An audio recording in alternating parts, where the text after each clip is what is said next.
Welcome to the show.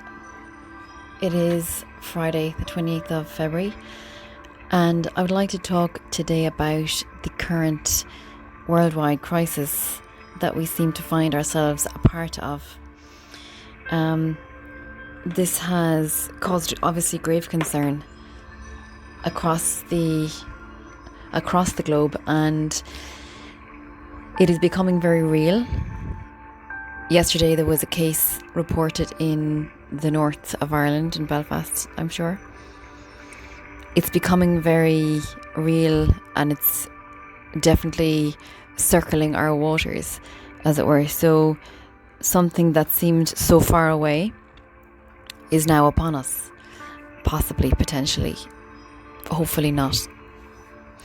I feel like there's a lot of stirrings around this situation because it is in a lot of ways uncontrollable and may parallel situations or times in our lives where we cannot control. So it is really taking us out of that, our comfort zone, taking us out of a situation where we would have before had control. And possibly if we're used to being in a situation that is controllable. We are in Ireland, and that means to us that we have been in some sort of a safe zone in terms of living off our own land, as it were, and when I say that, I mean that we really we stand outside of a lot of things. We are detached from a lot, and this is different because it's medical, and it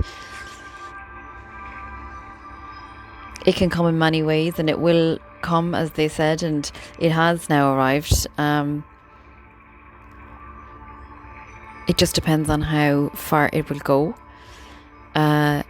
Hopefully it can be contained where it has been identified. With that in mind, the stirrings and the sensing and the knowing and the feelings that have emerged around that seem to be those of really prioritizing what's important and putting measures in place, precautions in place. This sense of unity has emerged, I feel, around that, in terms of people getting together to come up with a plan of action, a plan of prevention. We no longer have the luxury of making decisions or choices based on what we would like to happen, or somebody's preference. This is now a serious situation where precautions and plans have to be put in place, and it's unifying our, I suppose, what we deem as important, which is life. And it is a sense of unity, and it is a sense of coming together to solve a problem.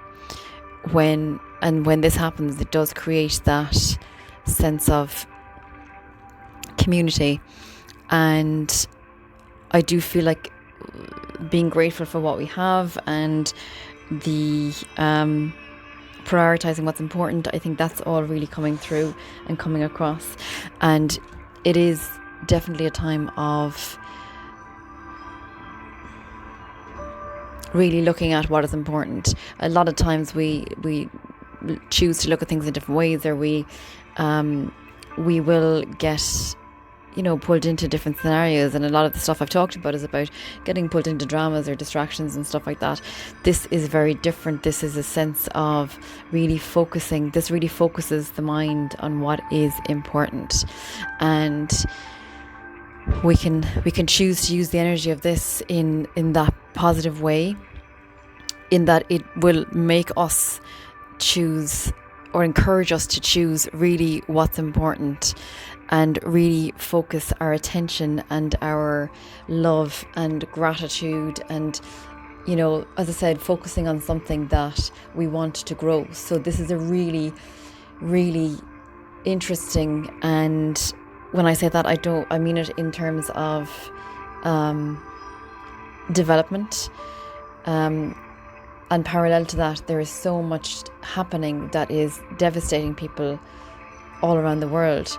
And it really is a time to really take stock. It's a real taking stock moment for everybody, and I feel like it's an invitation to do that, and I feel like we have to do that. This is essential that we do that at this time,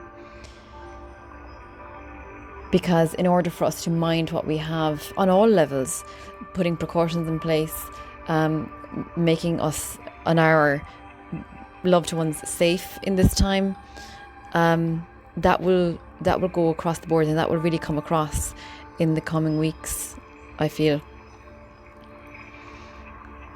It's, as I said, it's an interesting movement in terms of really encouraging us to look at life this way, to look at life, to be able to survive and be able to put those precautionary measures in place and really put ourselves first. We have to be in a space where we value what we have. So what do we value in this moment that we want to help to survive? And what do we value in this moment that we want to keep safe in this catastrophe that we all find ourselves at the behest of? You know, this is something that is traveling at its own speed, traveling at its own pace. There has been obviously attempts to contain it. It's traveling at its own speed, at its own pace. It's traveling where it wants to go. It will find whatever host that it wants to find.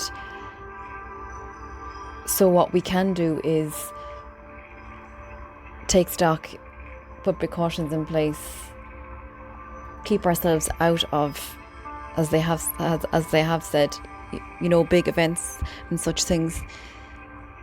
Internally, it's really a time to take stock, and internally it's really a time to